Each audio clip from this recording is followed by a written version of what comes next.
join me in the Pledge of Allegiance? The audio feed, sorry. Switch. Pledge allegiance to the flag of the United States of America and to the republic for which it stands, one nation, under God, indivisible, with liberty and justice for all.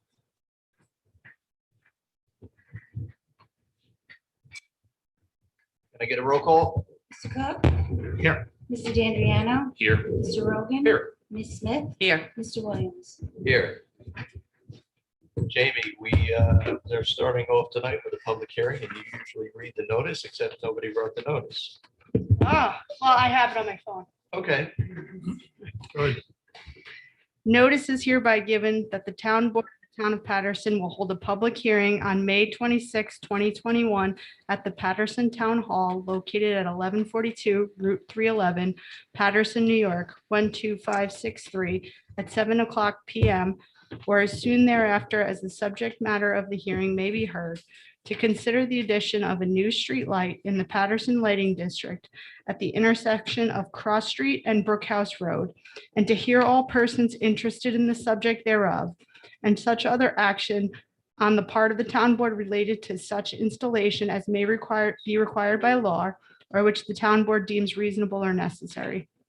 The town board will make every effort to assure that the hearing is accessible to persons with disabilities. Anyone requiring special assistance and nor reasonable accommodation should contact the town clerk. Thank you. Let's start off with everybody in the room. If there's anybody here in the room with us tonight, if you have any comments on this, if you would approach the mic and give your name for the record and your address, being as this is address sensitive. Mrs. Curtis? Yes. Hi, my name is Sue Curtis. I've lived on Brickhouse Road for 40 years. I can see the intersection of Cross Road and. 1 minute. Sorry. If you could-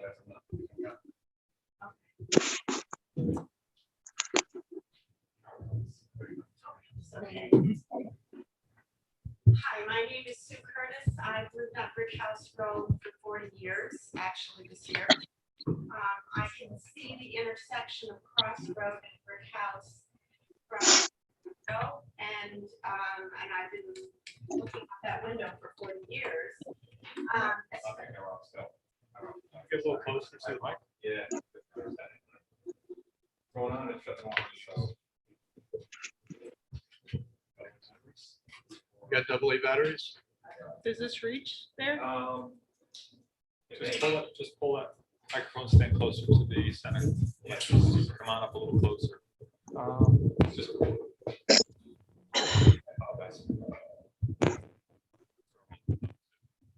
Just pick up. How many times can you hear that? Great. Okay. Just continue from where you were. You gotta get a little Okay, closer to the I'm mic Sue- though. Sue, you gotta get closer to the mic though. I don't do a lot of public speaking. I'll All just right. start singing. I've lived there 40 years. Until the tornado, there was a light there. And I know because I could see them snowplow before I went to work at the health department. So I have canvassed the neighbors, 8 of my neighbors, and they have the same memory. And they joined me in requesting putting a light there again.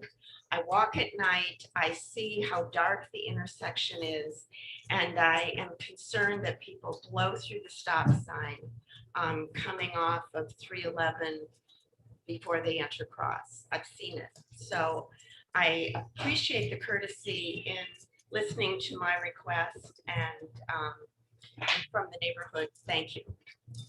Thank you. I'm sorry, Sue, so was it about 3 years ago, that tornado? Was it, you talking about 2018, I guess. 2018? Yeah, I guess I didn't have the habit of walking at night until this last year, when I had more free time. So, but thank you. Thank you.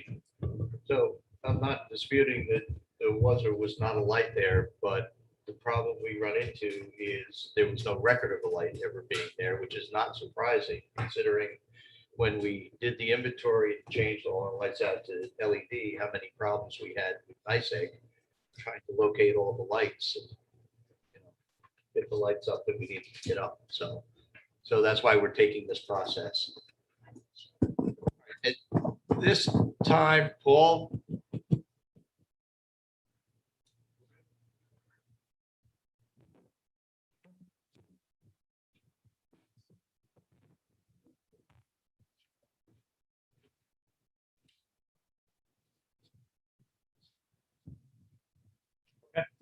All right, so I would ask that anybody that is joining us by Zoom tonight, if you would unmute yourself and state your name and address for the record.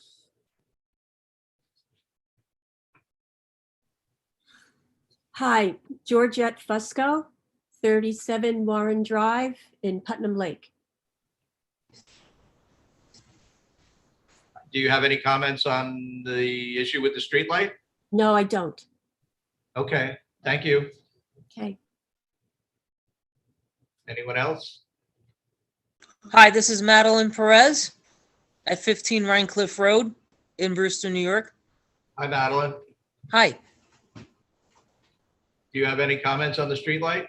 I do not. Okay, thank you. Anyone else who has comments? Can I get a motion to close the public hearing? Close the public hearing. Second. All in favor? Aye. Somebody like to audit the bills? Yes, I'll make a motion to approve abstract number 9 dated May 15th, 2021 in the amount of $566,683.56. So moved. Second. All in favor? Aye. We have no budget transfers, so off to the races. First on my agenda, as you all may recall, we've been working on updating the county hazard mitigation plan. We are at the final stages of that, and there is a resolution here which approves the town's portion of the hazard mitigation plan. I'd like to introduce that resolution and ask that it be entered into the minutes as though read. Second. All in favor? Aye. Second on my agenda are the CFA grant applications. So just to keep everybody apprised of the things that we are doing and going on, we are looking at submitting 2 grant applications this year. One is for the work that we need to do on the Putnam Lake Dam. We're looking at about $35,000 in design costs. The funds, if we are successful, will pay for about 65% of that. The town's going to come up with the other 35% in the match. It's going to be an interesting application because only high hazard dams, Class C dams are eligible. And we currently have an application into DEC to reclassify the dam as a Class B. So, if we get the grant, then we're going to have to give it right back up if they change the classification. And if not, hopefully we'll have some money to cover the design costs. The second grant that we are looking at putting in is for developing a watershed plan for the Putnam Lake area. This is a precursor to any strategy that we are going to have to implement in Putnam Lake to try to reduce the amount of nutrients going into the lake, be it dredging or, advanced septic systems or stormwater retrofits. We're looking for a grant of $46,000. We have to come up with at least a 15% match, which we can easily do with in-house work that we're going to be performing on it, but we gain more points if we put in a higher match. So I'm proposing that we throw a little bit of cash at this as well and do a 25% match, which will gain us a few more points in the grant application. And so does anybody have any questions on those 2 grant applications? So we only have to throw money if we get the grant or? Yes. Yes. All right, the last item that I have as far as grants goes has to do with a conversation I had with Senator Harkin's office. And let me back up for a second because I did forget something very important. one of the things we need to do for the watershed planning grant is we need to get letters of support. And I reached out to a number of different individuals for letters of support. And I just want to go on record as thanking Mary Ellen Odell, who responded in 6 hours and submitted a letter of support to the town of Patterson. She's always been a great supporter of our town, and I thank her for doing that. So moving on. I received a call from Senator Harkin's office, who the senators generally have member items from time to time. He had some funds. He wanted to know if I had any project in the town of Patterson that I thought might be eligible for those funds. We've talked about the docks we put in at Warren, putting in similar docks over on Jackson. They've held up very well for the past 2 years. So I put in the preliminary paperwork for putting new docks in over at Jackson, if the senator can get us that funding. Very good.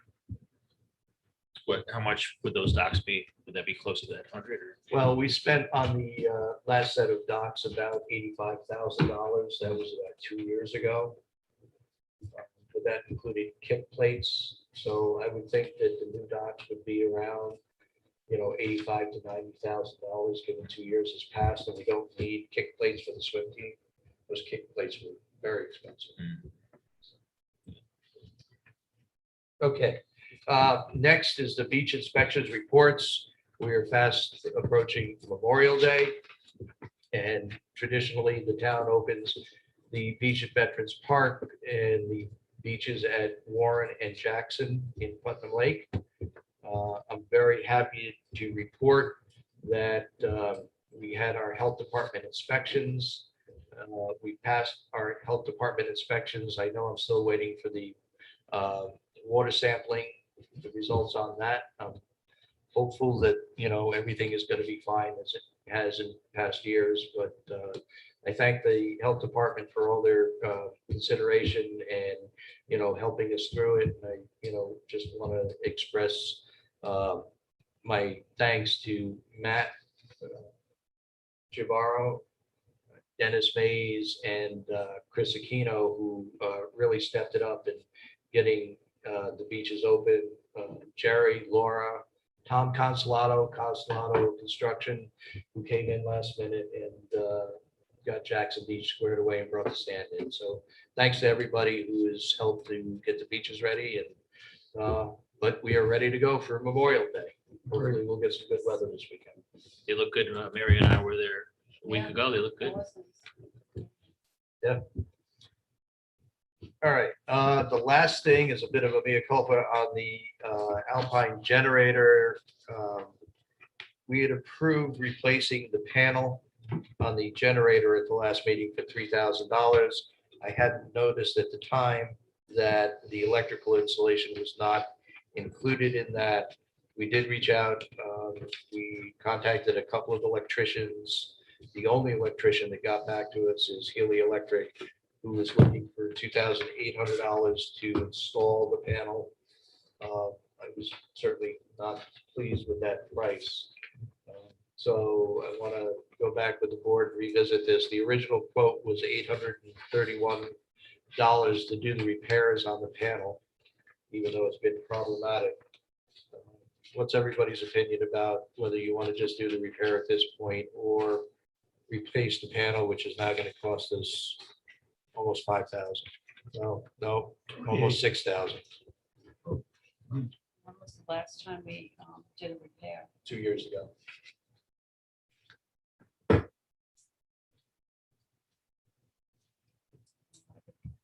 Personally, I think I'll replace it. Rich, the Healy's estimate is $2,800 Yes. for replacement. To replace the panel without the parts, then the panel's another $3,000. So what was the repair cost 2 years? I mean, I'm sure you, yeah, I'm sorry. The repair cost 2 years ago. I The mean, if repair we're gonna- cost 2 years ago was a similar amount, about $800. Okay.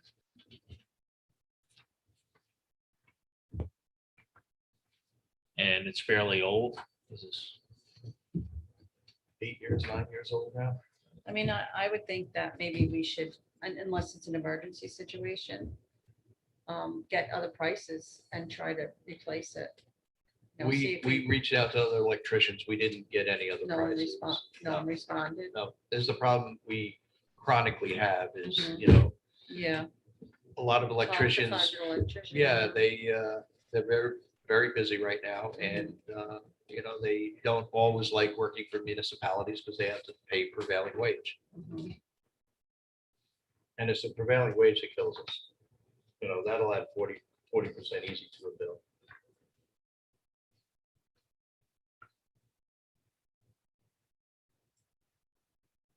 Sean, you got any thoughts? Well, I was thinking what Mary said, maybe go with the repair for now and then Try to get look to prices. rebid it when things are a little bit better and they're not so busy and do it on our terms rather than. We have Right, it's a the lot- it's money in a lot of money budget compared to to replace. day or repair. Yes, but, you know, we have contingency funds for all these accounts. This is gonna take that and then some. I think we should go with the repair for now and then, And Peak doesn't do a replacement, they only do repair, they don't. All right, then I'm gonna make a motion to rescind the motion from last meeting to authorize Peak Power to provide the electrical panel for $3,000, the ATS switch, and authorize Peak Power to do the repairs on the ATS switch for an amount of $831.64. So, all in favor? Aye. Can I just ask one more question? I'm sorry, I'm gonna change my, well, no one's without water or anything. because Nobody is, we're not. Okay. absolutely nobody is without water.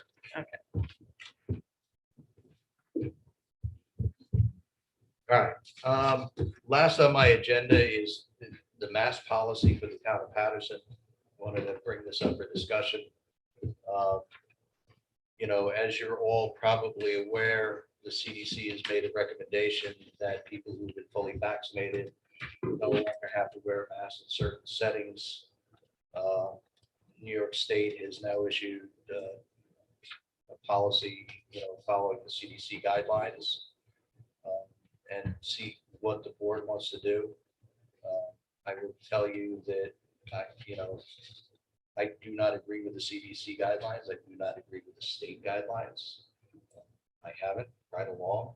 Everybody knows that.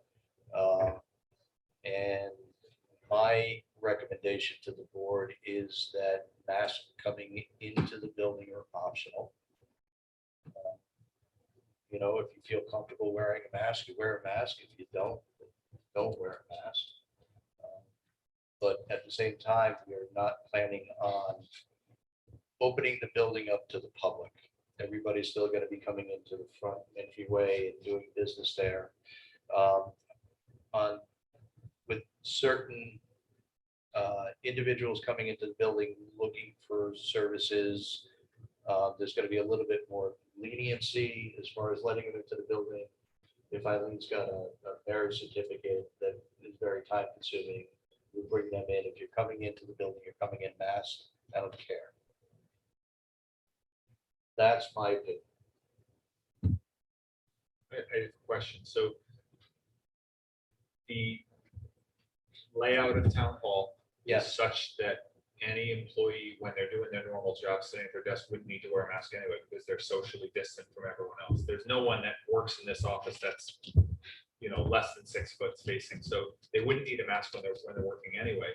And correct me if I'm wrong, but the current guidance is that it's only required for unvaccinated people, so you would only be talking about people that are unvaccinated. And as an example, my office, we only have 3 people out of 50.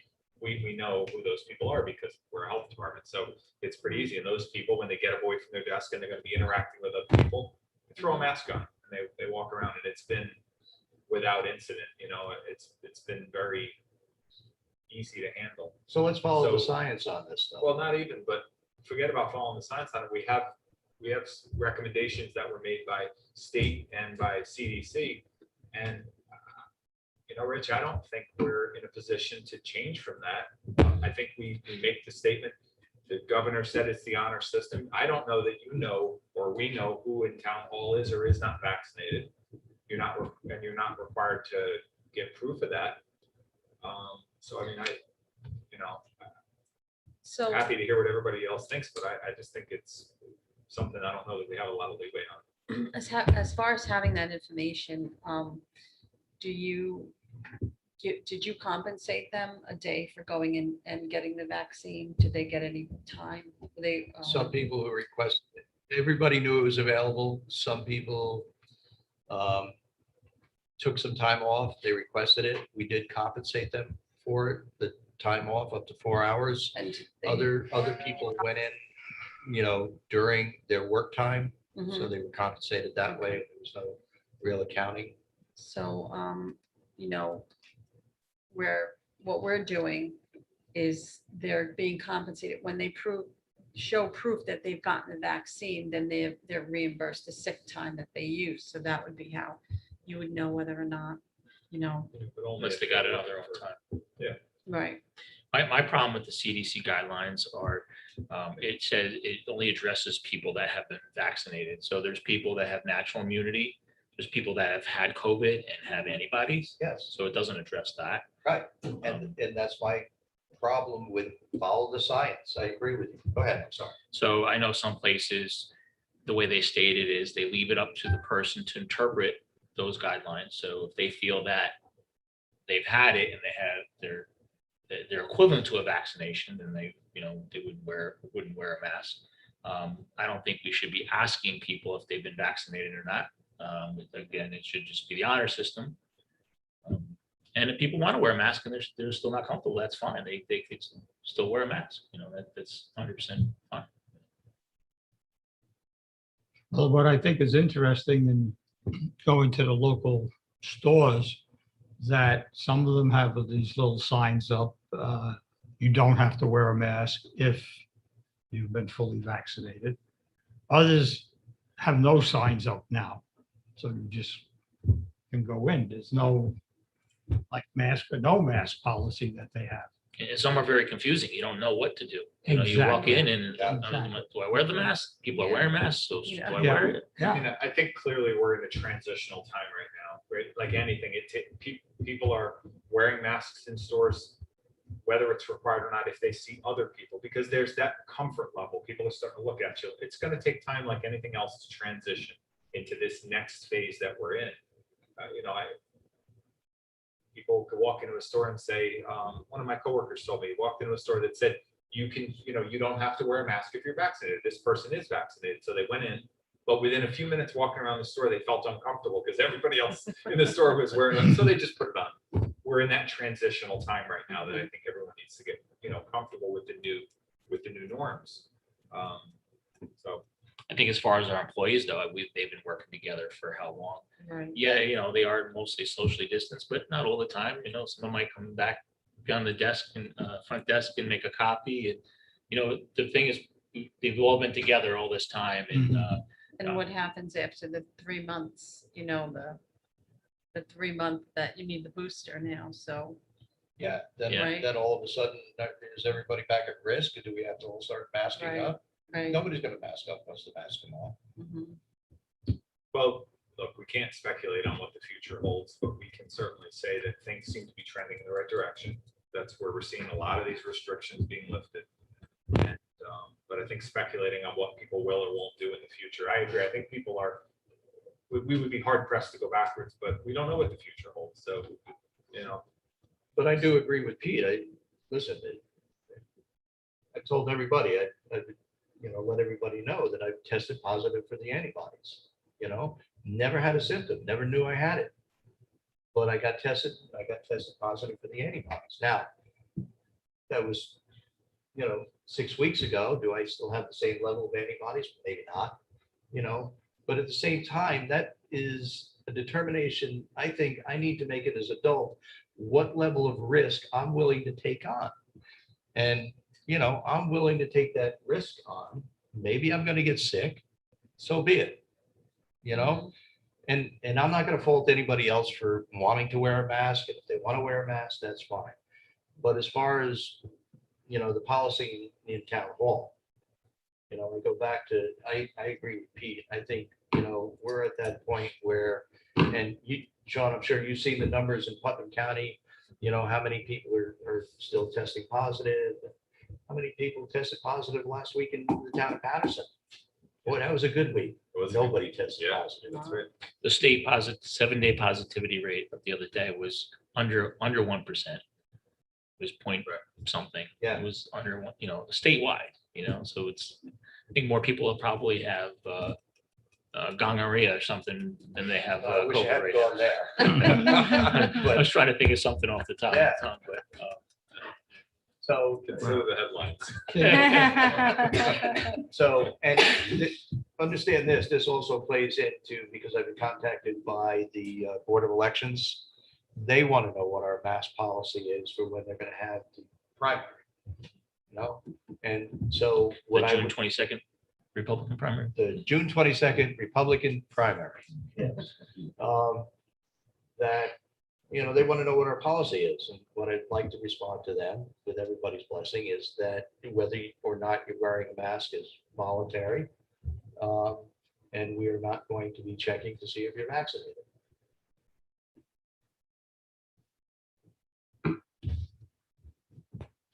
We can still provide hand sanitizer and take precautions like Yeah. that. Absolutely. Will the election workers be wearing masks? Did they offer that information? I was surprised the Board of Election called me because I thought they would, for the primaries, be setting their own rules about, separation, contact, Mhm. whether you're going to wear a mask or not. I would hate to see someone not want to go to vote if nobody's wearing masks. That's the only thing I'm thinking. You still have people out there that say, well, the store says I can, I don't have to wear it, but I'm wearing it anyway, and there's, We're talking a larger volume of people yes. coming Yeah. in, not just, it's different in town hall, I think. Well, and there's going to be close contact. Yeah. So I would be surprised if I showed up at the polls and nobody was wearing a mask. I really would. But Well, could we put a sign up on the front door of town hall and also at the rec, especially during the primary coming up, that you see in many places that just states, if you've been fully vaccinated, you don't have to wear a mask. Or maybe we could add to it, or if you've tested positive for the antibodies, you do not have to wear a mask. I mean, I'm fine with that. If you want to see a sign up, I don't know. well, I think we should, because we've we've had a sign up that states masks required. So what are we gonna do? It's just like, Take it down. yeah, I Just like know, everybody but that's else what is doing. puzzles me. When I was walking in some of these stores, there's no man, and, I have my mask in my hand, and I'm saying, do I put this thing on or don't I? And there's nothing up there. So you go in and, it's like Sean said, in some cases, you walk around and you feel, everybody has their mask on. So I carry it with me, and then if the people feel comfortable wearing a mask, maybe they feel uncomfortable if somebody's not wearing it for whatever reason. So I just slip it on. I really don't care. But I just think that we should have something up there that says, Saying masks are voluntary.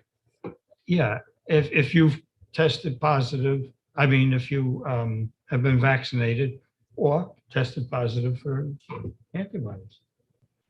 See, the problem we're going to have there is nobody's going to be checking.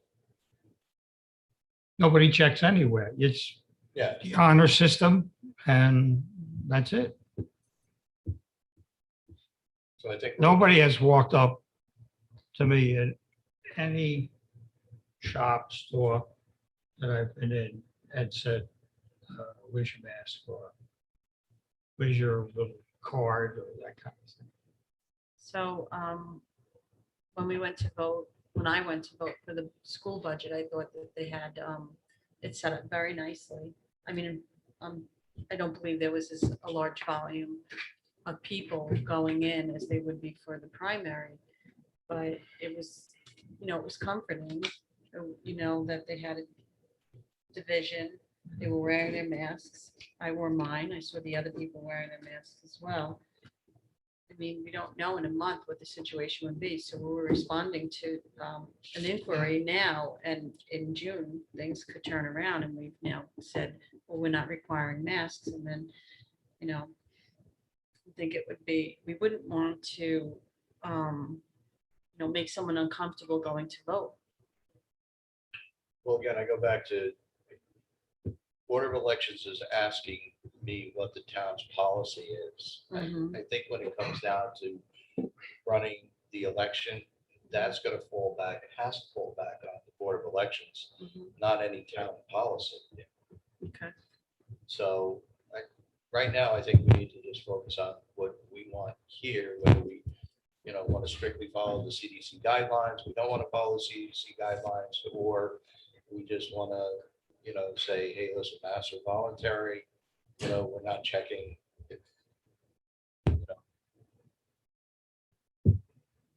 We gotta remember too, is that the rec center will have their summer programs in full swing, short period of time. So people coming in, what do we want them to do? Well, that would probably be up to, I guess, Well, it's two Health different, he's department. talking about public programs versus summer camp. Summer camp's a whole different ballgame. We don't Yeah, have I'm the not, same latitude. yeah, but there's- I'm talking there's about specific the people guidelines. bringing the kids to the summer camp.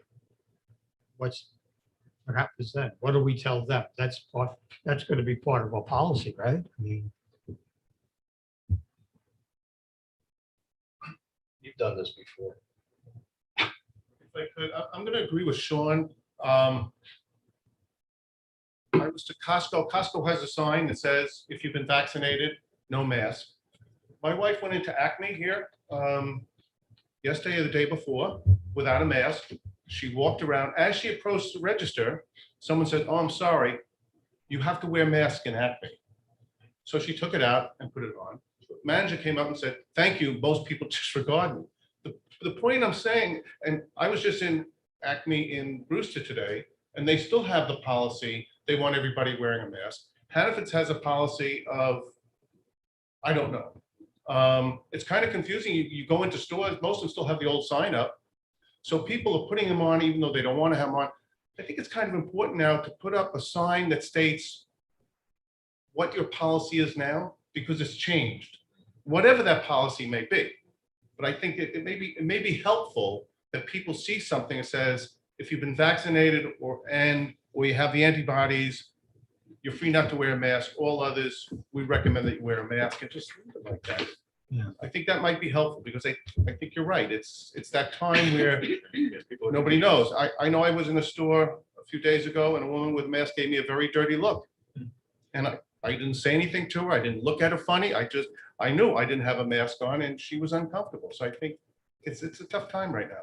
Thank you. Also don't feel comfortable.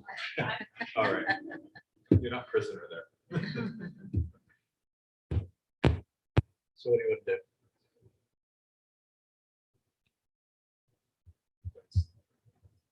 I'm sticking with, I have to stick with what the current guidance is for a variety of reasons. Mhm.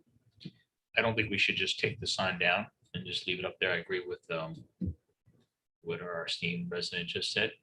Because I've been, again, I was in Mayapack for the weekend. I went in one store and everyone's wearing a mask. I went in the other store, there weren't people, so I didn't wear it.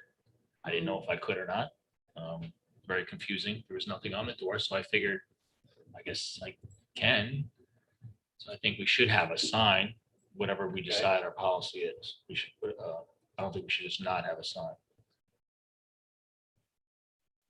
There's also an implied, with all of this, there's an implied social distancing that's part of this. It's not just, do this or do that. It's, also while maintaining some sort of, you're not all of a sudden throwing everybody back into a room and having a meeting without masks when you don't know whether people are vaccinated or not, or have antibodies or not. There's still that implied, it didn't go from 100 to 0 Yeah. overnight. I think a month from now, we're gonna have a whole different conversation, because I think we're progressing in exactly the right Yeah, direction. I agree. And I think You know? also what's happening now is you go into the store and you don't have to wear it. Then you go into the store where you have to wear it and you forget to put it on. So you can have people coming in, whether they had it or vaccinated, they're just going to forget. So a sign at the door, you know, masks still required. Yeah. Or A lot of masks not businesses- required. A lot of businesses have left those up, but I think it's because they're not sure. They don't want to, scare, they don't know, they're not sure what their customer base feels, I think is part of it. So they're in customer Yeah. service. So, Yeah. they're probably thinking, well, I probably stand to lose more than gain, by continuing to keep this policy Yeah. up. But I hear some people say, oh, I'm worried about getting the flu now, Yeah. not just COVID, but something else. This is great. I haven't been sick all, in a year. So, That's why I'm still washing my hands and using Yeah. hand sanitizer and Yeah. following all those other things we should have been doing. and I'm comfortable seeing the deli workers and, when they're talking and they're slicing your meat, their face is covered. You don't have to worry about anything. It is very nice to see people's expressions and smiles. Yes, it is.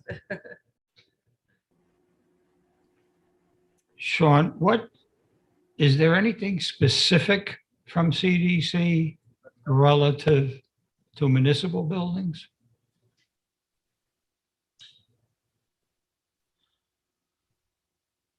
no, it specifically calls out certain industries that might have greater restrictions, like restaurants, gyms, retail, that could, right? It does that 2-pager that they tried to boil it down to just a simple, a less voluminous detail. And they specifically said there are certain industries which this may not apply to, but it basically puts it, you're either here or here. Smaller scale, you can go to this, what the governor adopted, which was what we've been talking about. Larger scale requires greater, checking, let's say. Great, you put more people together, there's an expectation now that you're going to be figuring out who's at risk and who's not. But again, I think this is all going to change rapidly. I'm just more comfortable when it's more global and not, So I'd feel comfortable now, maybe as a compromise, changing a sign to say, masks are optional according to CDC guidelines, and it's up to the people. We're not enforcing it. How about just posting signs that say, masks no longer required for people no longer at risk?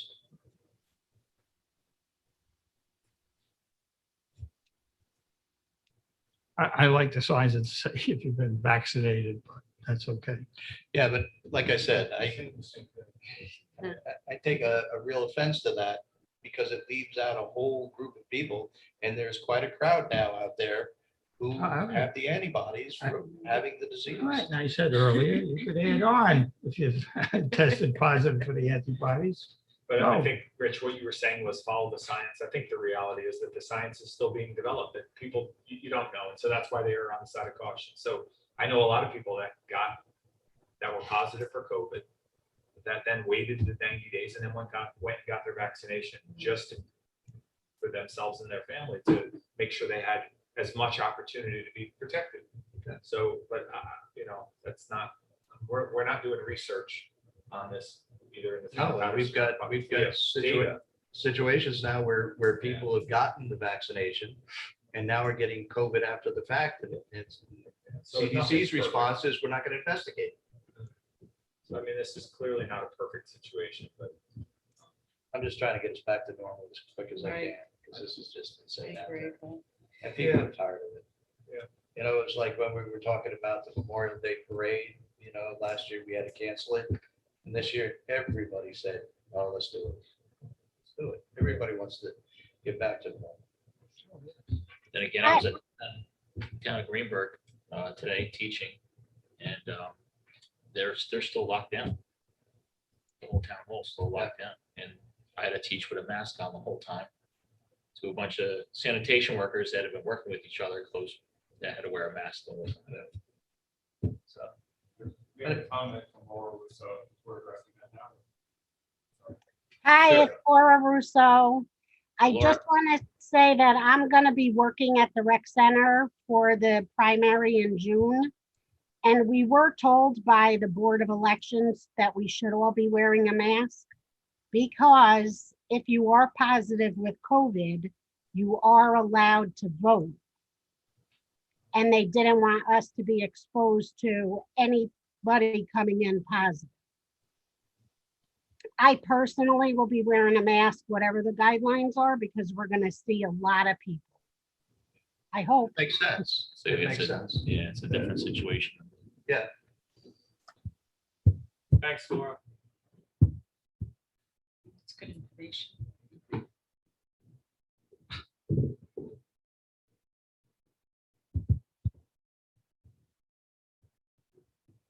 So I'd like to make a motion that we adopt a policy to allow to require people who are no longer at risk to no longer wear masks in town hall unless they are entering the building, the inner building, in which case they'll still be required to wear a mask. It's about as sloppy as I can get with that. Can I just kind of get a little more specific? So we're saying the employees don't have to. No. We're, And haven't been. okay, so the employees don't have to. Visitors, if they want to enter into the, past the second set of double doors, they need to wear a mask Yes. Regardless, regardless. because we're not going to be checking to see who's vaccinated. So then technically, masks required except for employees. Well, no, if you go into the front lobby, as long as you're in the Well, front stay in the lobby. front lobby, you don't have to wear your mask, but you're not really entering the building, so. How does that jive? If you come in first set of doors, you don't have to wear a mask, but you. Because you're not coming in direct contact with our employees. So you're just going to continue with the window service. Yes. Et cetera. You don't have For the to. foreseeable future. So This is Rich, a- by your motion, you're saying that employees that are not vaccinated nor having antibodies or testing positive in the past would need to be wearing masks. Is that what you're saying? And this is a motion on the policy, not on the sign that's going on the front door, right? Yes. Except be a long sign. Yes. When you go into the Department of Health, you first walk in, you have to have a mask on. And if I came to see you in your office, I would still continue to wear the mask. So your facility still has wear the But mask for the policy. employees, the directive that we got from the county executive was exactly, it was the CDC guidance, you know, the way it's been, the way everybody understands it, that if you're unvaccinated, you need to wear a mask. Not when you're sitting at your desk by yourself, of course, but if you're going to be in close proximity to other people, you know, that's the directive, and people have been very, you know, it's actually a few people have said, you know what, I've been holding off, but I think I'm going to go get my vaccination, which of course is part of what they're hoping for. Yeah. And that's all county building facilities. That's not just the health department. Yeah, all county facilities, yeah. Came out maybe the day after the governor adopted the CDC guidance. It's been, you know, 99% of us are vaccinated, so it's been almost without notice.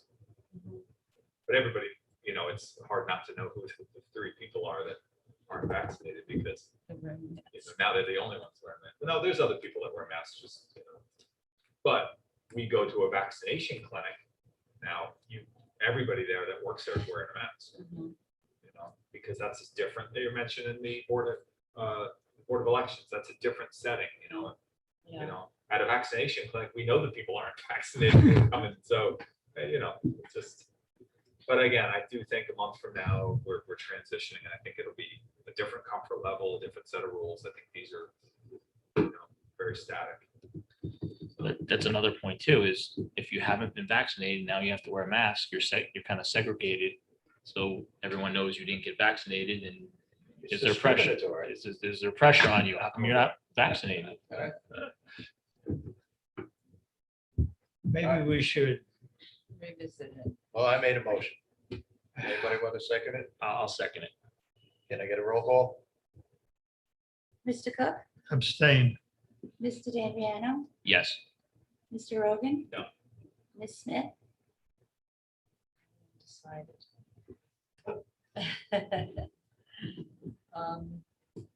I'll say yes, because they're staying outside of the building. And if Mr. they're coming in, they're wearing a mask. Mr. Williams. Can I touch it? Go ahead. No, change that from a six. Mr. Yes. Williams, So do we all have to wear masks on it? Mary. You're I up. know. I'm vaccinated. I'm a thorn in the side. Okay. So that was. The first item on my agenda is the town hall landscaping. We are looking to improve the look of the landscaping and upgrade the shrubs or the junipers. Is that what they are, junipers? There's all sorts of things. There's arborvitaes and junipers. Yeah, so Rich is an expert at all of these shrubs and trees and everything, so we're going to make a motion that he has a budget of $1,200 to improve the look of the landscaping in front of the building. So make Is a this the front motion of the to building or the approve- back? Huh? Front of the The building. front. The security issue? Yeah. Right. Yes. So not facing 311, facing The entrance. the courthouse, right? Yes. But I just want to add, though, this is also helps with security measures. So right now, we have these big overgrown bushes that not only look horrible, but they also block the windows, which Mhm. pose a security threat. Someone, a bad guy could hide in it and, jump out and attack someone and leave them late at night. When the police do patrols in the parking lot, they can't see into the building. So it's also not an aesthetic reason why we're doing this. It's also for security reasons. Yes. I did leave that out, I'm sorry. But the junipers will look nice too. Yes. Yes, so I'll make a motion to approve the supervisor to have a budget of not more than $1,200. So moved. Purchase plants. Purchase plants, I'm sorry. Hard scrabble bushes. Right.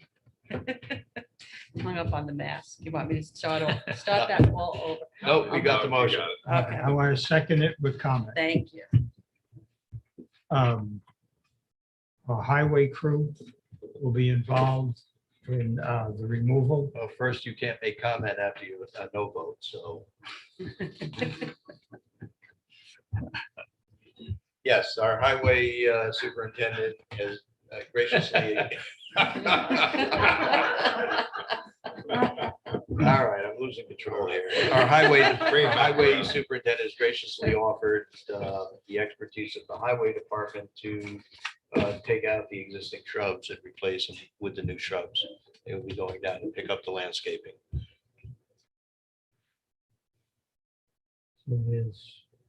And some of the shrubs. I'm sorry, I can't hear you. Some of the shrubs will be replanted at highway in appropriate spots.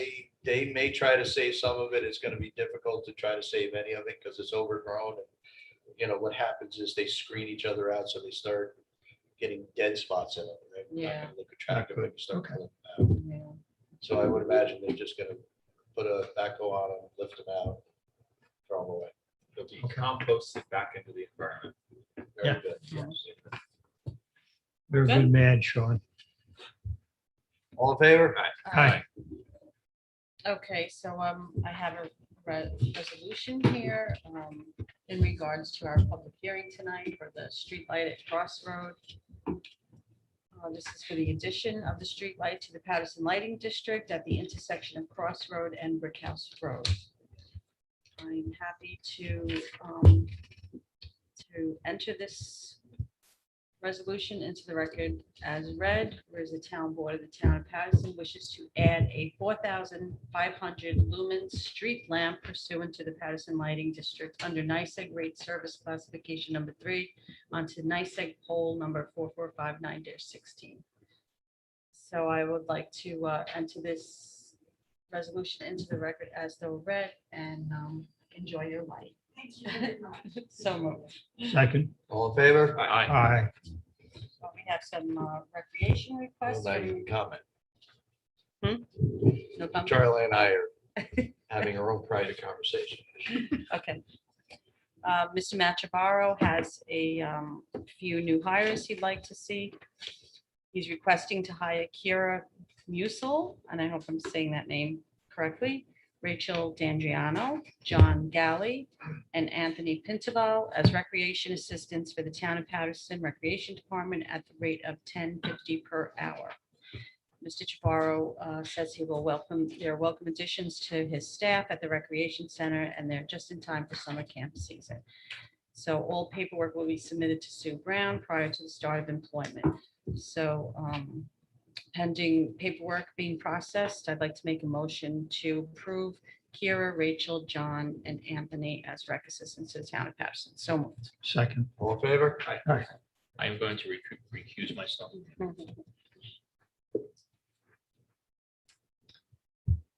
So I have a memo here from Mr. Matt Chavarro regarding annual training and compensation. I guess it's required that all of the rec employees complete a four mandatory training sessions on an annual basis. I guess it's difficult. Each training course is about an hour to complete, and it's very difficult for them to do this while they're working, because they're not, on a computer where, with their job duties. So he's asking that we allow them to complete the courses at home on their personal laptops, desktops, and that they be compensated for the 4 hours of the course training. I'm sure everybody does these trainings, and that there's not any way that you could bypass completing the training, or someone else can't do it for you. So I think it's fair to make a motion to compensate each employee the 4 hours, regardless of whether or not the training is done at home or at the rec center. So moved. Second. All in favor? Aye. That's it. Peter? First item I have, community solar. So I'm just going to read, we have a memo here from the town controller, Patricia Brooks. I'm just going to read the first paragraph just to kind of open it up and just kind of introduce it. And then we'll invite Patricia to come up and explain it a little bit more. So the memo starts, the town has been approached by Common Energy with an agreement for community solar subscription services, which is available through the New York Shared Renewable Program. One of the goals of the program is to increase the demand for renewable energy sources within New York State.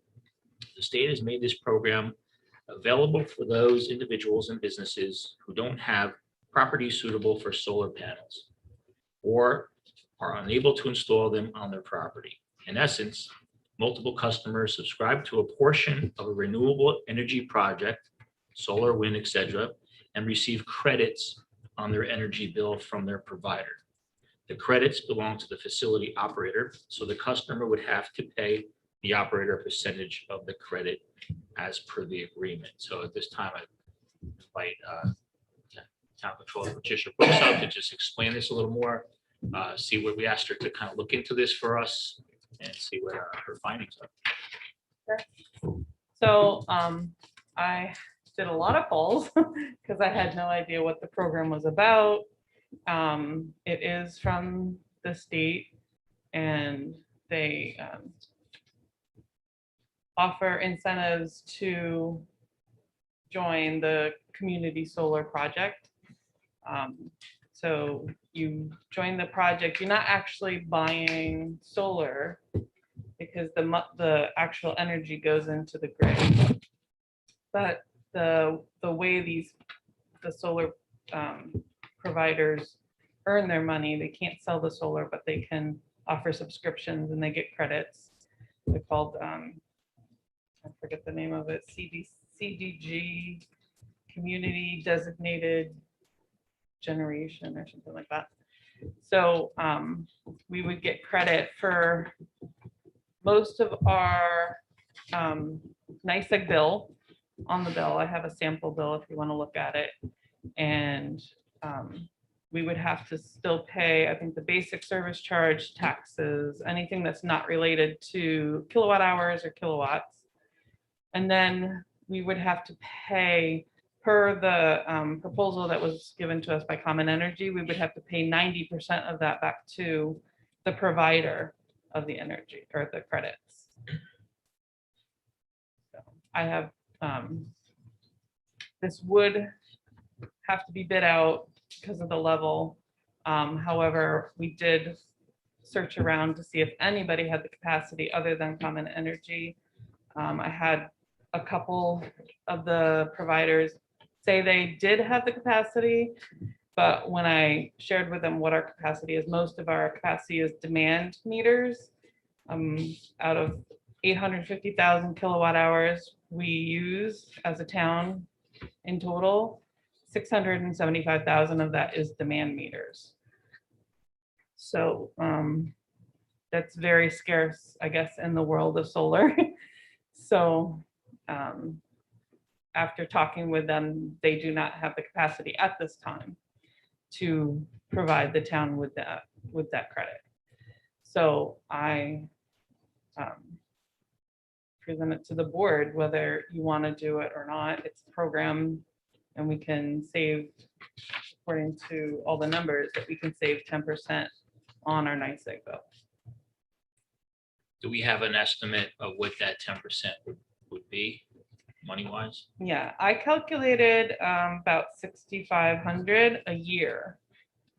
And it's about a 20-year program. We are not locked in for that period. The proposal that we have now is just for a year, and we can opt out with a 90-day notice. But So- there's a $500 charge going back to NYSEG for switching this. So the Yes, we savings do is currently probably- have ESCO as our supplier, Energy Corporation of America. So right now they bill us separately. We're due billed. We pay NYSEG the demand or the delivery charge, and then we pay ECA for the supply. So ECA said they would be willing to go on to the NYSEG bill. They would charge us 1%.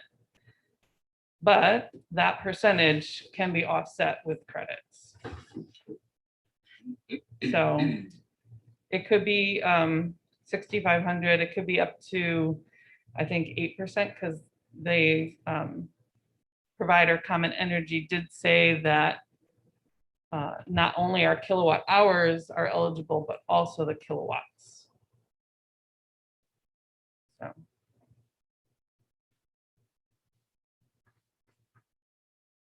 So it looks like we It's up would to the say town. $6,000 a year. Yep.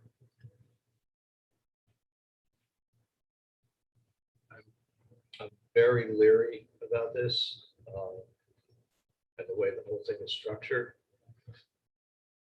But 6,000 is 6,000, and if we can save the taxpayers some money. There are clauses in there that allow us to opt out.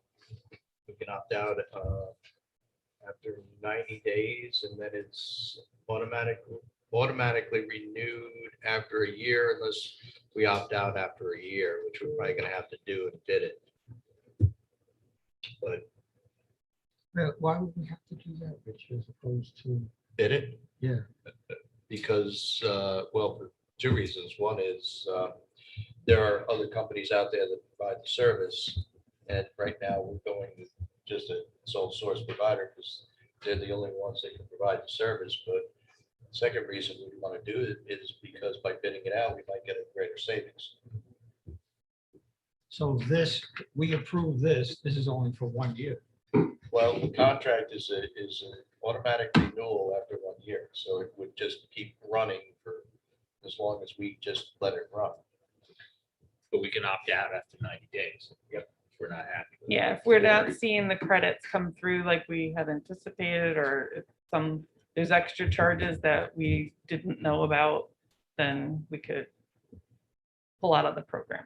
And to be clear, it's not that you can opt out after 90 days, you can opt out with a 90-day notice, at Right. any time with a 90-day Correct. notice. Yeah. Within We the could year, be yes. 9 months from now, we could say, well, let's put in our notice, and then at the end of the year, it would Yeah. Mhm. just. Did they sunset. have any references? Is there anyone else using this program? The only reference I spoke with the supervisor in Unionville, they had a kind of different approach because they actually built a solar farm and then they had subscribers. They had the residents as the first, the first subscribers. So they sold out. So they have not yet had a bill because it's not going online. I think it's another month or so for them to go online. So, So yeah, I think Yeah. we should try it. think so. And we can opt out. $6,000 is a lot of money because I'm gonna come up with my next couple items. We're gonna be asking for significant money. it'll pay so for the shrubberies. You pay for the shrubs. Yeah. So we do have a resolution here. I have a resolution I'd like to make a motion to have it approved and enter into the record as read. Proposing common solar subscription service is common solar subscription services agreement from Common Energy. So move. Second. All in favor? Aye. Next, I have a EMS committee. So our EMS committee were finally met up after a long period of time. Every time we try to meet up, we had met up once before right before the pandemic. Then the pandemic hit, and then fortunately our EMS administrator had some injuries, and we weren't able to meet up again. So we finally met up a week or so ago. We had a great meeting. Now that our interim EMS administrator is on the committee, so it's actually good. So we did meet myself, Bobby Kearns, and Joe Baccanano. Okay, who between the three of us, I think we figured out 80 or 85 years EMS experience. So it's a lot of good experience on this committee. So again, it's just an advisory committee. So it was really good to sit with Bobby and our interim admin and just kind of see how he's doing, hear some of the ideas that he's come up with. He was bouncing off us. We were giving him some suggestions, and we came up. So I did send everybody the report from the meeting. So I hope everyone had an opportunity to look at it. If you didn't, I hope you do. I'm not going to go through the whole thing, but I just wanted to highlight a couple of things, some issues we have already addressed or will be addressing later on. But I just want to real quick. One suggestion was for Bobby to put out a anonymous survey to the employees and just see how things are going, what they would suggest we need, what they would like to see, what they would like to, I'm sure everyone's going to say more money, but as far as operations and stuff like that, we've had some suggestions of community outreach. So, Patterson is kind of a unique town where we don't have our own police department. We don't, so normally police departments would do a lot of community outreach, and but we were looking to do some like educational things, providing CPR training, first aid training, stop the bleed, accident prevention, home safety visits, stuff like that, child passenger safety program. Have the EMS participate in community events like National Night Out or Patterson Day, our parade, stuff like that. These events they could take blood pressures, do some health screenings. We've kind of done that in the past, and our Denise Montana, our EMS administrator, who's out injured right now, she used to volunteer her time, right, to come with the ambulance and sit by. But a lot of times when she wasn't available, we'd have the duty crew sitting there. The problem was if they got a call, and they always got a call, especially during the National Night Out, they had to take off. So it was really hard for them to kind of settle in and take blood pressures and do some health screenings and stuff like that. I'm just going to go down a little bit with the operational suggestions. We had suggested the EMS participating in the community continuing medical education model of recertifying employees. So right now, we do provide a program where the EMTs can log on and take CMEs, continuing medical education credits, so they can take different modules and they can get credits towards their recertification. But it doesn't help them if we don't have a program set up. So we don't have a program set up where they could take these CMEs to us and they acquire the proper amount they need, and we can't recertify them right now. So if they belong to another agency that has that, they can use those CMEs, but we don't have it set up now. So we'd like to set it up where they can do that. We could recertify them here by getting their CMEs. And besides that online program that we have, we could even offer classes. We can have live classes where we can open it up to other agencies, other departments, and they can come. I think it would be a great, not only community outreach, but also maybe even draw in EMTs. So an EMT from another agency, another department comes and takes the class and really likes the instructor, talks to some of our EMTs and say, hey, this is a great place to work. Maybe we can recruit them a little bit. We talked about the ALS transport. I think we've talked about that enough. So, I think so. I'm not going to go into that too much. And uniforms, maybe we talked about, giving each person some uniforms, some other stuff like that. I think probably stuff we should talk offline, like employee issues and stuff like that. So also the employee manual. So the committee would like to look at, so they have, I guess the EMTs have two manuals, right? They have the town employee manual and then a specific EMS. They have a specific EMT manual, EMS manual, which covers everything that the town manual covers. So it's the town there's manual really plus- one book. Yeah. Yeah. So we want to just kind of look at that, see if we need to kind of, tighten some things up or just. And I just want to read this last paragraph because I think it kind of sums up the whole committee in the report. The overall goal of the committee is to see Patterson EMS be labeled as a premier EMS agency in Putnam County. For this to happen, there are expectations from the town to give the agency and its providers the equipment, training, and basic amenities to do their job effectively, exceed industry standards, and make their workday enjoyable. There are also expectations on the employees to perform their work to the best of their ability and with a level of professionalism that should be expected of them. The committee will continue to make recommendations that will hopefully achieve all of the above and more. So this was put together by the chairman, Joe Baccanano.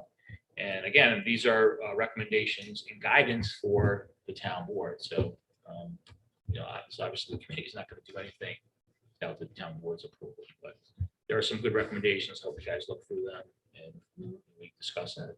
Oh, excellent job. I look forward to starting to implement some of that. Pete, you had Yes. mentioned, I agree too. It's very well written. And I think we need to have a half-hour work session or whatever it may be and go through this. I have a lot of comments Yeah. on it.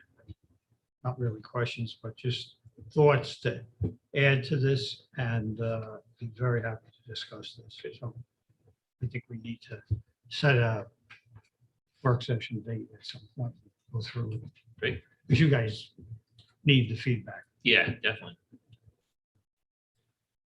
So while we're on EMS, excuse me. Getting all choked up here.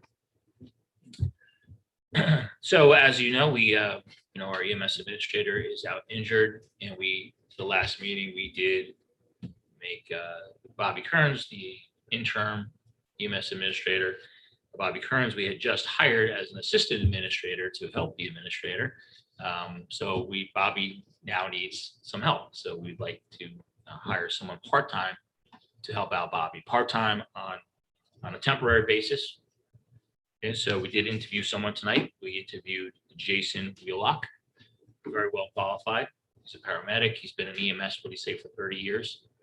So we'll put him on our committee and we'll have 110 years experience on that. Actually, I'm looking forward. I think he would be very helpful in that committee. I'd like to pick his brain a little bit and hear what his feedback is. So I'd like to make a motion to hire Jason Wheelock as the Assistant EMS Administrator temporarily at the compensation rate of $26 an hour, provisional to his background checks. So moved. Second. All in favor? Aye. Actually, the request is for the resolution as read.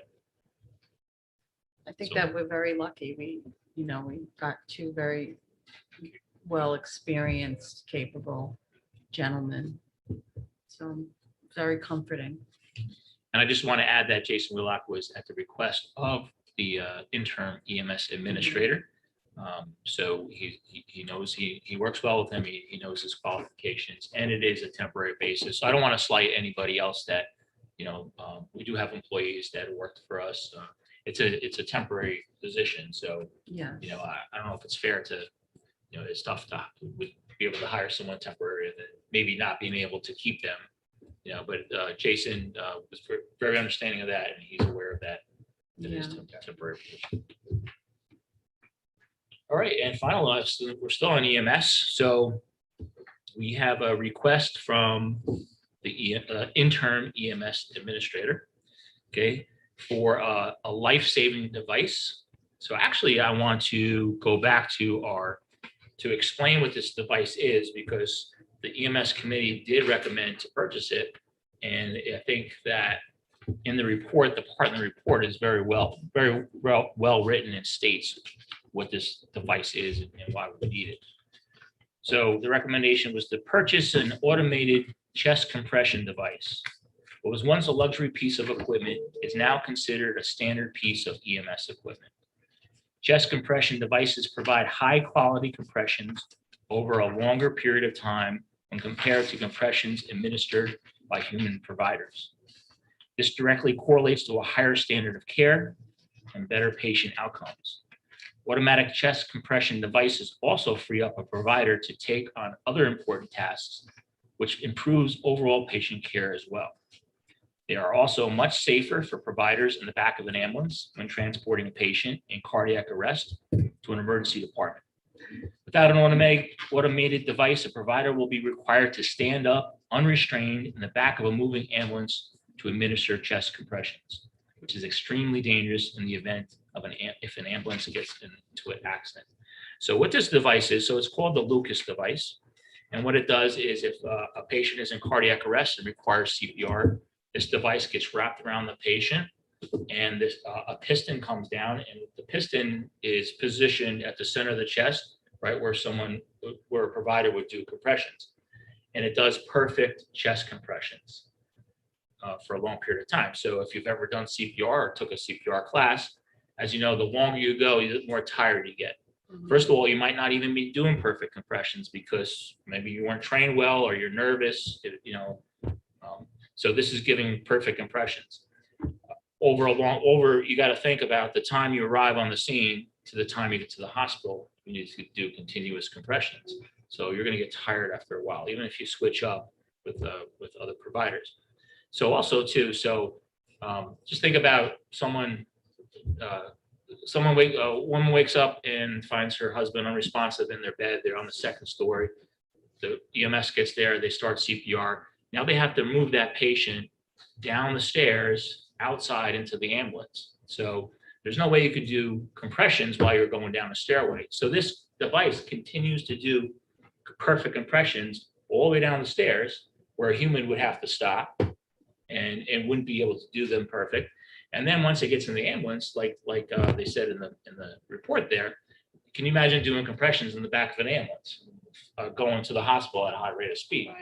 I've done it. You're holding on, trying to hold on, and you're not doing adequate compression. So this device does perfect compressions the whole time from patient contact to the hospital. It doesn't get tired. It doesn't slow down. It does the perfect compressions all the time. So I actually personally have used this device and actually have saved a life. My last year as a police officer, EMT, responding to a house, 81-year-old male was unresponsive. The neighbor was doing CPR when I got there. I got there, I hooked up the AED. He wasn't shockable. Okay, his heart rhythm wasn't shockable. The paramedic arrived, put the Lucas device on him, started those compressions. We took him to the hospital. By the time I got to the hospital, the ER doctor had a pulse. I'm not really sure what happened after that. I never found out. But I just know that we gave that man the best chance. Even if he didn't make it, we did give him the best chance of survival. So also, Bobby told us he had a save as well, right? He was telling us earlier, we were asking him questions about it when he was here, and he told us he had a save with this device. So I think it's well worth the price. I didn't mention the price yet, but I think it's well worth it. If it saves one life in our town, Priceless. it's priceless. Exactly. So the price is about $15,000. It's $14,896. So I'd like to make a motion, and Stryker, it's a sole provider, I believe, right? You were saying? Yes, he said. Yes, it is. So Stryker is the company to purchase. I'd like to make a motion to approve $15,000 to purchase the Lucas device from Stryker. So moved. Second. All in favor? Aye. How does the device know?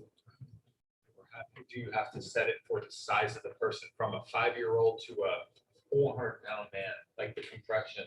How does it know how to give that proper compression? So I guess you set the arm down to the position. It's been a while since I used it, so I didn't set it up. So I'm not sure if you have to, I'm not sure if you have to adjust it or I'm not percent sure. I was just curious. I didn't mean to put you on the spot. No, that's a good question. We can find out. So. Yeah. Well, when we get it, we'll have to set it up and try it out. If you want to be around to do that. I'm not volunteering for it. Charles, you're up. Okay. Next, we have on the agenda a memo from Matt Chavarro requesting the hiring of 2 new lifeguards. One is Brady, who has a year experience lifeguarding and would recommend a hourly rate of $10.25. Second, he recommends Averill Downey as a lifeguard, and this would be her first year lifeguarding, and he's requesting she be hired at an hourly rate of $10 per hour. So I'll make a motion that the town board approve the hiring of Erin Brady and Averill Downey at those rates. So moved. Second. All in favor? Aye. Next, we have a memo from the town supervisor relative to Veterans Memorial Park. And this is with regard to a stormwater retrofit project up at the park, and where the cost was split between New York State DEC grant and funds provided by East of Hudson Watershed Corporation. The project was issued a notice of substantial completion on April 2020.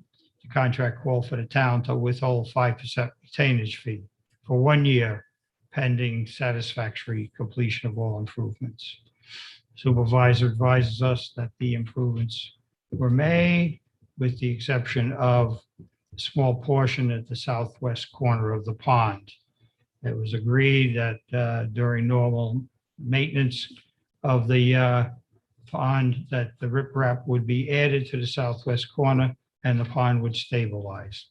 So at this time is the recommendation from the supervisor that any remaining retainage be released. So I will make a motion that the town board approve the recommendation from the town supervisor with regard to releasing the 5% retainage for the Veterans Memorial Park stormwater project. So moved. Second. All in favor? Aye. That's it for me, Sean. Okay. The board and the public may recall that in our justice court, we had someone who left our employment a few weeks ago. However, in the interim, until we hire the replacement, the court finds himself short-staffed for court nights. So we have a request from Judge Caruso, who is requesting to be allowed to use Miss Tammy Smith, who was the prior employee and who is fully trained, for court calendars through July 15th. So Miss Smith would come in, perform her function, help the courts out to get back to normal. And that would be at the normal regular stipend rate of $65.70 per court night. So it's typically about 3 hours for a court night. So make a motion that we approve Judge Caruso's request, as I just stated. So moved. Second. All in favor? Aye. Next item we have, which is an interesting opportunity for the town to save some significant money over the next 18 years, relates to the bonds that were in place from 2010 for the building of our courthouse. Ms. Patricia Brooks is here and has done a lot of legwork on researching this, and would ask her to say a few words in support of this proposal, please. So the original bonds were callable after 10 years. It was original 30-year bond, and our financial advisor contacted me and stated that due to the bond market, the rates are really low, and that he thought we could refund the bonds, which is kind of like refinancing, at a lower rate, and the town would save money. So we did some calculations back and forth, and we feel like the one that's being presented, it's an 18 years, and he anticipates the rate to be 2.55%. And that should save the town, the present value of the savings should be about $210,000 over the 18 years. So. Oh, that's huge. So in essence, we would have to buy back the bonds that are outstanding and then basically see what people are willing to offer to get in on those bonds. Yeah, so every bond has a different maturity date, and they're a year out from each other. So you pay on those bonds when the interest is due, but they're not due until whenever the coupon is up. So we would be calling all those bonds from July 15th, 2022 to the end, which I think is 38 or 40, somewhere in there. And we'd have to buy what are called slugs. They're Federal Reserves things. We'd have to get an escrow, an agent, and all that stuff. And we'd pay those people that have the bonds. And then we would take out this other bond to pay for that. I liked your analogy of like refinancing a mortgage, and when rates change, it obviously behooves people to take advantage of that to lower their And if we get a lower interest rate, it'll be better. So the original cost estimate is going to be, if we don't have to go out for rating service, it's going to be about $28,500. So it'll probably be another 20-ish thousand, 15 to 20,000 if we had to go out for rating. So Trish and I have been talking about this quite a bit, and I am recommending to the board that we move forward on this. But I do want to just caution everybody that the savings is based on the rates we get back when we put the bonds out. And, may be subject to some fluctuation, but we still do anticipate that putting the bonds out at this time is going to save the town money. So And putting the offer up for sale doesn't mean that we have to do it. So if the bond rates come in and they're high, we don't have to go with it. Sure. And we Sure. wouldn't have any out of pocket at that point. Thank you, George. There is a resolution that we need to adopt. Anything from anyone on the board before we move? That's great. Okay.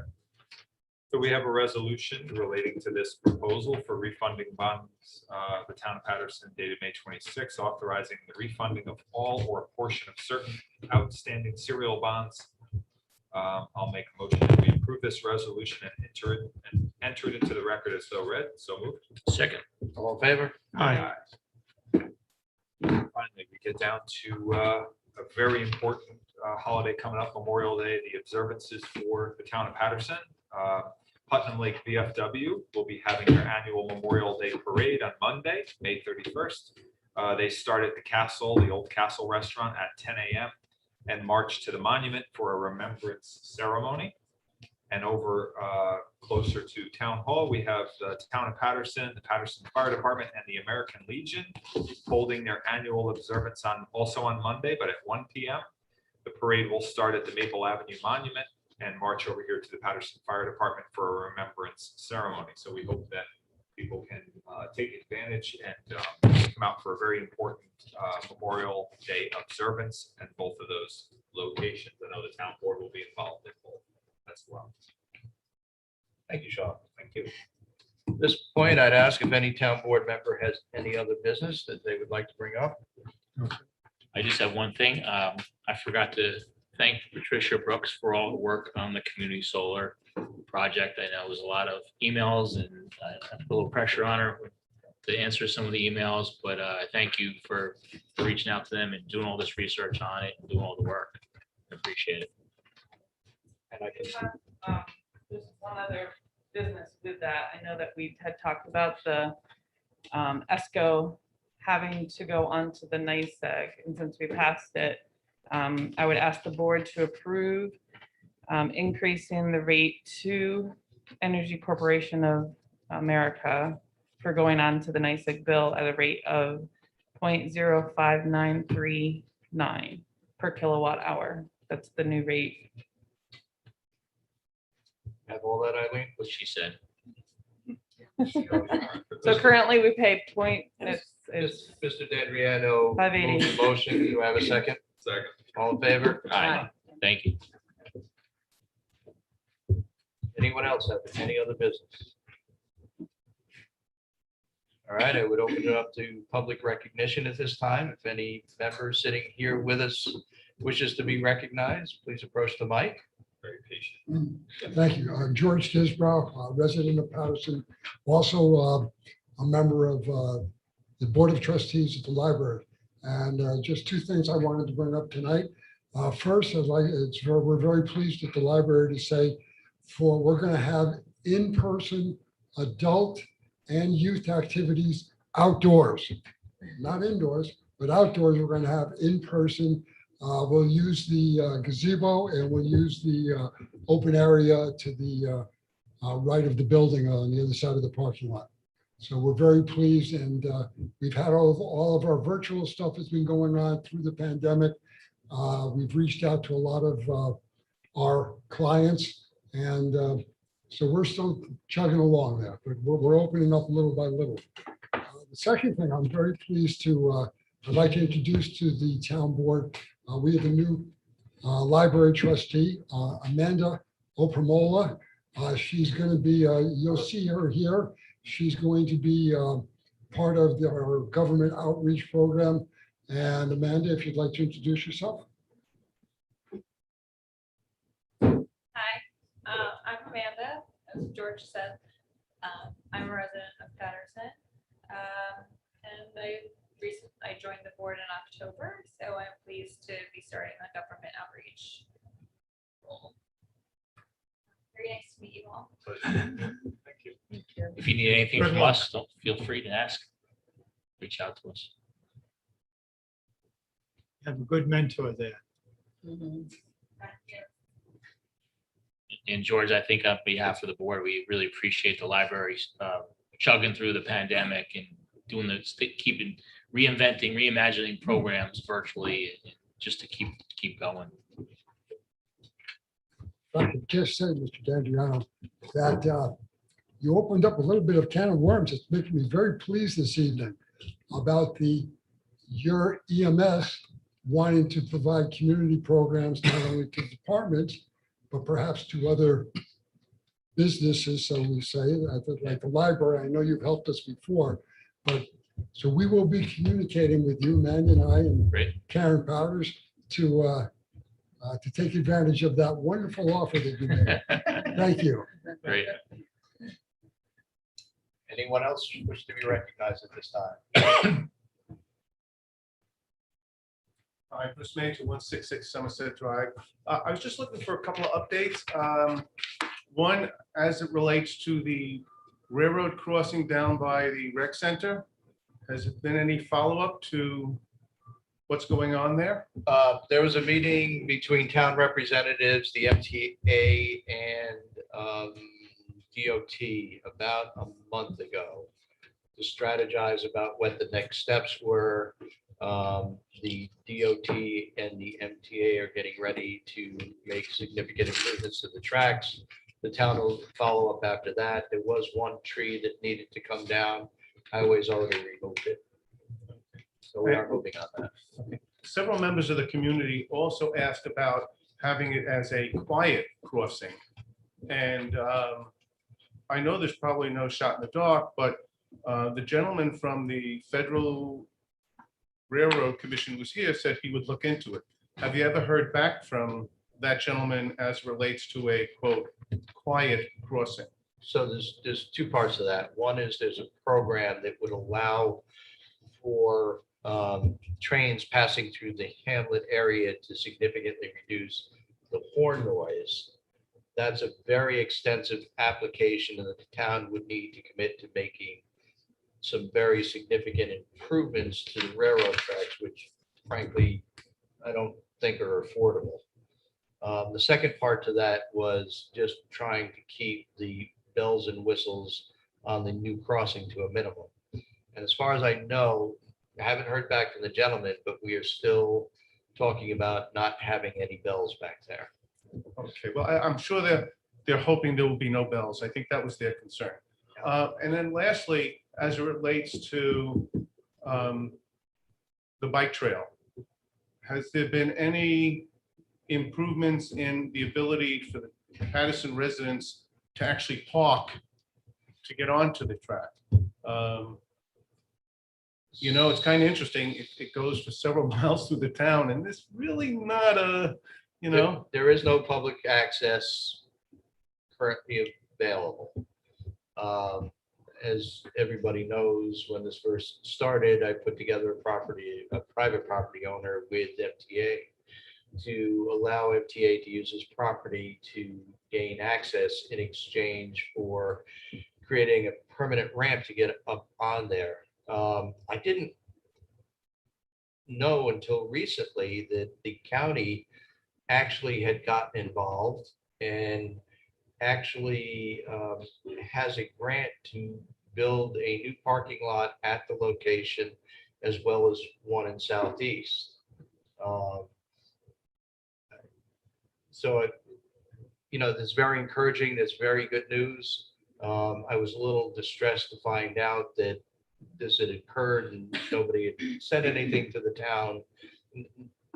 And the other part of that was their implementation of getting that done was several months away because they needed to do a little bit of work on it, then wait for the Indiana bat to go away, and then do a little bit more work on it and wait for the Indiana bat. So I expressed my frustration, offered my assistance any way I could, and encouraged the county to move on this with.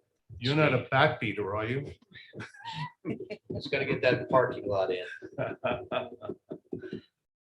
No, Yeah, I think that's because important, because some of my neighbors complained that there's really no place to park, and they actually said, Bullet Hole Road, they actually fixed it nice there, and then they put up signs that said we can't park there. So, people are looking to use it, and I would hope that. And that started with MTA putting up signs, the entrance right there. they've got that marked. There's no parking. Yeah, and everybody parks there. Yeah, and everybody does park there. I- But it is a I still safety think the concern. town should dump some gravel there so that more cars could actually park there, but, that's. Yeah, so there is this plan for providing public access on 311. And hopefully the county will move on it quicker than they've moved on other sections of the rail trail in the town of Patterson. And then last, it's really just a chuckle. I was sitting there thinking, when is the last time this town board had a 3-2 vote? Well, we just had one. I think we just had a 3-2 the other. 32 minutes On ago. the, yeah, no. before They don't that, I think it happen was often. last No, they meeting. don't have to. They really don't happen, And I was just thinking, that sort of tells you everything about the mess, doesn't it? It really does. I'm hoping that in the meetings to come, that government buildings will be as open as all the merchants are. They seem to be trusting their people. Government doesn't appear to be trusting their people coming in. So I'm hoping that over the next 2 to 4 weeks, as things mellow, that government starts trusting the people that vote for them. Thank you. Anyone else have any comments? Hearing none. I just have one thing. So as we hear the sirens in the background, the nice, it is, it's, spring is here, nice weather is here, summer is almost here. That means people turn out the radios, they feel good. It's a beautiful day like today. They turn out the radios, start going a little fast. Okay, so today we had a head-on collision in Southeast on Donsburg Road, where the helicopter was called. I think they had 2 helicopters at one point, but they canceled the one. 2 critical people went to the hospital. We had a rollover today on McManus Road, and those sirens we're hearing now, it's a possible head-on collision on 311 by 84. So I just want to remind everybody, it's a beautiful time of year. It's fun to drive this time of year, but please slow down. And, my children on the road, that's the first thing I did was to check and make sure my kids were home with my app. Do it all the time. Make sure they're not on the road, but please slow down. Be And careful. no texting and driving. Yeah. It's the Yeah, big so one. I don't know what's going on, but you missed the first accident, which was up on Mooney Hill. It was a car accident there. And then we had another accident right out in front of Town Hall that we did need to call the ambulance for, but there were 2 cars that collided. We were out here for about an hour and a half. So for whatever reason today, there have been an extraordinary number of vehicle accidents we've responded to. It's also, isn't it a full moon, a Everybody's blood getting moon? out. More people are getting out. It's usually nice weather though this time of year. Okay, I'm going to open it up to our friends who are joining us on Zoom. Does anybody who is here on Zoom have any comments they wish to make to the town board or any questions? If you would unmute and identify yourself. I've unmuted. This is Madeline Perez. Can you all hear me? Yep. Hello, Hi, Madeline. Maddie. Hi, how are you folks? Good. I'm sorry, I'm not very familiar with the Zoom. I had my daughter help me with this. So I first want to thank all of you for that. I just listened into the your EMT upgrades with your ALS support. I am becoming an EMT, by the way. So that's kind of very nice to hear that you've all have moved forward with that kind of information and all that extra assets that you have. That's great. The other thing I wanted to bring up, and I'm at 15 Rhinecliff. I know I've been speaking with Rich Williams, and maybe this is maybe a topic off table we could talk about, but I just kind of wanted to know, since I've never done this before, I know my neighbor has been reached out to the town attorney regarding an issue between a fence that we have.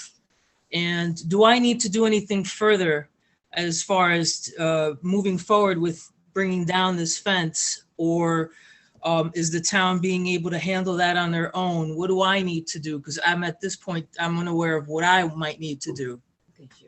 So Madeline, right now, I don't have an answer for you because it's still with the attorneys. Once we get an answer, once there's been a response, I will let you know what's going on with this, Okay. but we haven't gotten anything back yet. All right. I appreciate it. I'm just concerned because it is causing a traffic condition and my daughter can't really even visibly see the school bus coming down the street. Yeah, understood. So I appreciate your effort. Thank you. You're welcome. That's all on my end. Thank you, folks. All right, All thank right. you. Thank you. Good Have a night. good night. Have a great night, folks. Is there anyone else who has joined us by Zoom who has any comments?